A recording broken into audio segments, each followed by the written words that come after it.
Shalom, this is Daniel Stern of the Netivyah. I'm here at our offices on Narki Street in Ushiskin in downtown Jerusalem.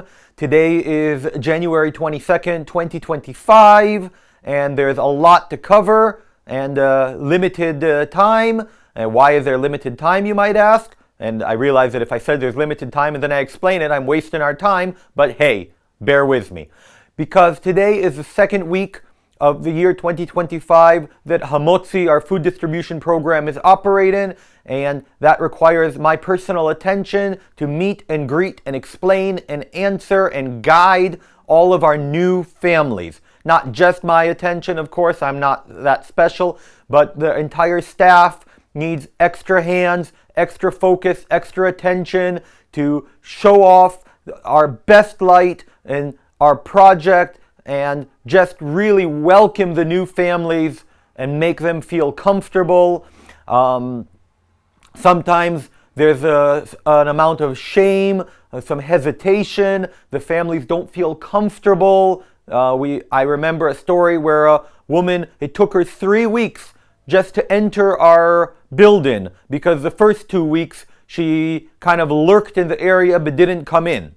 So we're there, down there together to make them feel welcome, to have it be warm, inviting, and comfortable, and it works. That same woman became very open, very close. I've heard all the stories that she has to tell about her sons, about her daughter, about her family, all their troubles, all their hardships, whether it's emotional hardships, including hospitalizations, whether it's joyous events like joining the army, all kinds of fun stuff. So it is certainly something where you can see a transformation, where you can see the effect of our relationship with them and how Yeshua's light can shine through us to the poor and needy families of Jerusalem. Anyways, so that starts in about 25 minutes, so I'm going to need to rush down there from here. So let's get on with the interesting points of news. So first of all, last week we talked about the hostage negotiations, the hostage deal. So I'm sure all of you know, that has gone into effect. It has started. The first stage, which is 42 days long, has started with the release of 3 young ladies who were kidnapped and held for 471 days in the terror tunnels of Gaza. And I'm looking at my director Nir, and he's got a frown, so maybe I was wrong in 471. If I was, correct me. If not, yeah, to Nir. But anyways, I'm sorry, that's so unprofessional. In any case, the 3 young ladies were released from the terror tunnels of Gaza. Now, more news has come into light that they were in fact being held for part of the time in UN compounds, in areas meant for civilians only. I'm sure there'll be consequences and lessons will be learned regarding the relationship between the United Nations and the terrorists of Hamas and Israel, but that is still to come. What else is going on? Obviously, prisoners, terrorists, murderers were released as exchange, as currency for these 3 innocent young ladies, and that will continue for many more days.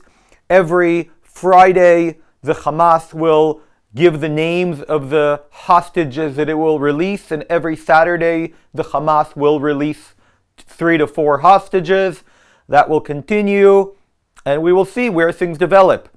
On day 16 of this process that started Sunday this week, negotiations for the next stage of the ceasefire agreement will begin. Those negotiations should include removal of troops from the Gaza Strip, and as well as, of course, the release of the 65 additional hostages that are not part of the first stage. When that is over, which there are no details yet, the negotiations haven't even started, so we do not know how long that will take, then the third stage will be the rebuilding of the Gaza Strip and who will run what parts of the Gaza Strip, who will be in charge of security, who will run the borders, and so on and so forth. This morning I heard that there is talks with the Egyptians about the Palestinian Authority under the supervision of the United Nations being in charge of the Egyptian side, being in charge of the Palestinian side of the border between Gaza and Egypt. Frankly, I don't think they'll do a very good job because first of all, the Palestinian Authority are terrorists who hate us, and second of all, the United Nations are useless. So we'll see how that goes. But anyways, that is what's going on the Gaza front currently. Additionally, relatively new news as of yesterday. The Chief of Staff of the IDF has handed in his resignation. He's set to resign in the first week of March. Additionally, two more major generals, the Chief of Staff is a Lieutenant General, a 3-star general, two more major generals, 2-star generals, have also handed in their resignation. So now there's the question of who will replace them in what regard. Will it be more of the same left-oriented, weak-willed generals that are the ones in charge of most of the army? Or maybe we'll get someone with a bit of a backbone who can do a better job, who isn't in conceptions that are about Palestinians just want to live a happy life and we can give them money and land and they'll give us peace, and don't understand that the Palestinians just want to kill us. Again, as always, I want to say that I am biased. I am right-wing, conservative, so take what I say from those lens and perspective. You don't have to agree with me. In fact, I encourage discussion, debate, disagreement. Anything you want to say, I will not be offended. You can put it down in the comments. What else? President Donald Trump was sworn in on Monday at 12:02 p.m. Eastern Standard Time. Coincidentally, on just a minor note, President Joe Biden was removed from office, resigned, finished his term at 12 p.m. Eastern Time, meaning that from 12 to 12:02, the United States did not have a president. J.D. Vance would have only taken over if Donald Trump was removed. Kamala Harris also resigned. There actually was no president for 2 whole minutes. Just a point of interest. In any case, how does President Donald Trump's inauguration, being sworn in, taking office, affect Israel? There are obviously many things he's doing that will affect the world at large and the United States, such as tariffs and new departments, DOGE, and so on and so forth. But in regarding Israel, some of the major things that he's already done on day one is implemented sanctions against the ICC, the International Criminal Court, as a result of their political lawfare decisions against Benjamin Netanyahu and Yoav Gallant.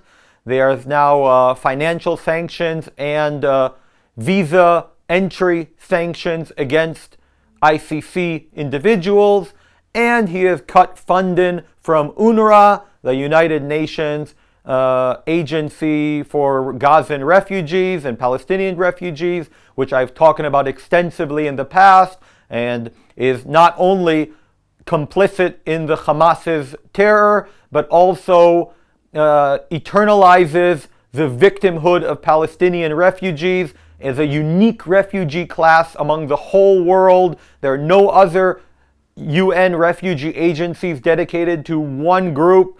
All the rest are global. This is a special terrorist group. So Donald Trump has cut their funding, which I think is a very good choice. On that note, related to UNRWA, in about 25 days, a new Israeli law will go into effect there where Israel, as an authority, the Israeli authorities will cut ties with UNRWA and make their action within the borders of Israel, within the green line of Israel, illegal. Now, that doesn't mean they will stop operating. They will continue operating outside of the green line, that is in what's known as the West Bank aka Judea and Samaria, what is known as East Jerusalem, and of course what is known as the Gaza Strip. So their operation will continue in those locations, but we will see how this will affect things. What else? I just want to remind you all that next week, the 60-day truce with Hezbollah, which was in fact signed by Lebanon and not Hezbollah, will run its course. It will expire. And we will then see how things develop on the northern front. A high-level official in Hezbollah yesterday said that if the IDF does not fully withdraw from southern Lebanon, then the next day, the following day to the expiration of the ceasefire, will be a different day, will not be more of the same, which of course indicates that they will return to active combat, but again, we'll have to wait and see. Similarly, we have not had missiles from the Houthis in Yemen since Sunday this week, when the ceasefire with Gaza, with Hamas, went into effect. We will see how that develops. A lot of things are wait and see because Trump came in, because ceasefires are ending, because hostage deals started. So all of us together need to pray that God's will be done, that hostages are released, wisdom for our leaders, and protection for our soldiers. On a final note, I just want to say that we as a Messianic body of Christ stand together still with the families of the hostages and the families of the fallen, especially with the family of Aviel Weissman, who died on Monday last week and is the son, grandson, and great-grandson of strong, believing families whose roots run deep in the land and in the faith. God bless you all. Shalom.